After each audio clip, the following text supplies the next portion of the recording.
there's some other information we can get from that same one variable statistics. So we're going to look at what we need to make a box plot.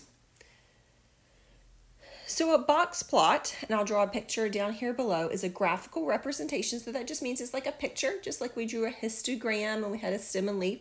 We also can have box plots here. Now a box plot is going to split everything into fourths, into 4 parts. And so when we split things into 4 parts, that's 25%. 100 divided by 4 is 25. And so we're going to call them quartiles, like a quarter is 25 cents, or we sometimes say 1/4 is a quarter.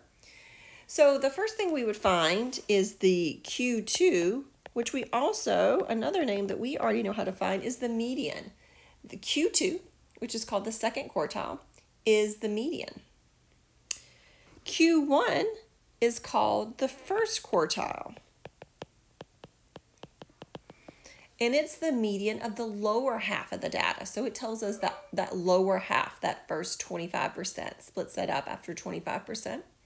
And then Q3 is going to be called the third quartile. So it's going to tell us where that last 25% is.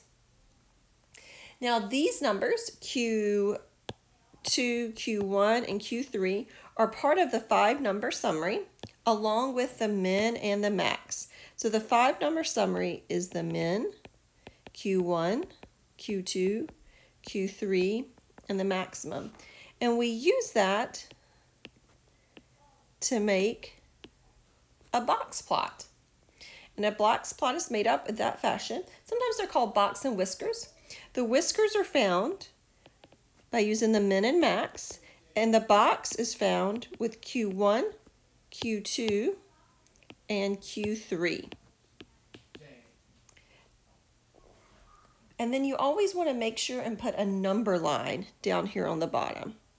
So the number line is very important, and it's what a lot of people forget to do. So we'll make sure and label that down below. Now remember, we can get this data in our calculator. So we don't have to find it by hand.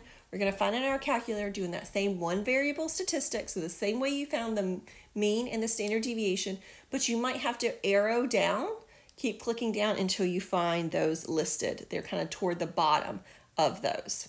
So this data, we're going to type in our calculator. So you might need to go ahead and hit pause and type all of that in your calculator, and then come back to draw the picture. So go ahead and hit pause, type all that in to get your information.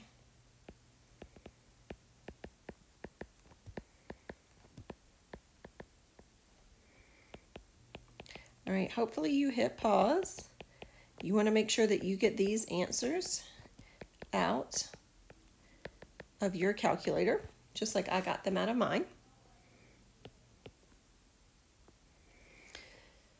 Now I do need to draw a number line. I have to start with the number line. Don't draw your box plot first. Draw the number line to start with. So I'm going to count from 1 to 7. So I might do, let's see, I'm going to do 1, 1.5, 2, 2.5, 3, 3.5, 4, 4.5, 5, 5.5, 6, 6.5, 7, 7.5, 8. At 1.06, that's my minimum. That's a dot. I'm going to go ahead and do the max. It doesn't really matter the order that you do them in. I usually do the maximum. 7.52 is going to be way over here. So that's my min and max. They're going to make what are the whiskers. The box is going to be made up of the other numbers, the Q1, Q2, and Q3. So Q1, Q2, and Q3. You don't actually have to label the Q1, 2, and 3. I just like to show you where they came from. Now this problem also asks for me to tell the shape of the graph. Remember, those came from page 76 in our notes, where he talked about if things were skewed left, skewed right, or symmetrical. And those are the 3 main ones that are going to come up with the box plots. So looking at this guy, it's got a big, long tail over here. Whenever there's a tail, it's going to go that direction. So I'm going to call this one skewed right. Now I've got another example down here at the bottom. I want you guys to try it. So go ahead and hit pause, type it in, get all that data just like we did before, but also try to draw out the box plot. Remember to start with the number line. So go ahead and hit pause to give this last example 4 here a shot. All right, hopefully you tried this. These are the numbers that I got in my calculator, if I can read my calculator. All right. Gotta draw a number line here. I'm probably gonna count by maybe like 150.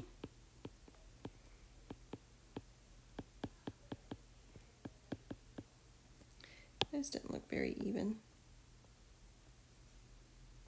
Let me see if I can even those out a little bit.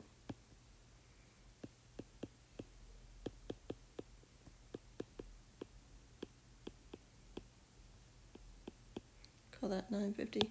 Again, I got some that weren't super even in here. We do want to try to make it as even as possible. All right, the minimum is 161, so I'm gonna put a dot there. My maximum is that 930, so I'm gonna be way over here. I've got my first part of my box at 245, then 380, then 424. Again, this is my minimum, Q1, Q2, Q3, and my maximum. I did want to know the shape. This one happens to also have this tail down here, so it means that it's skewed right. They're not always skewed right.